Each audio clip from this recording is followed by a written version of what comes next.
different matrices, different types of matrices that we can have. I will simply define these matrices because I don't want to do too much of matrices because I think from what age you are studying matrices, maybe from school age.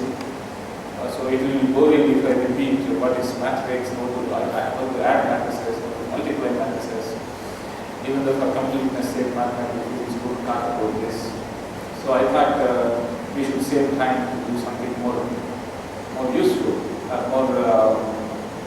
more tough things than matrices. But I will quickly go through what are the different types of matrices that we come across.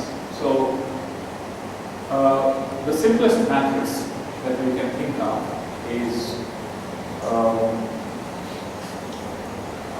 you can call it as diagonal.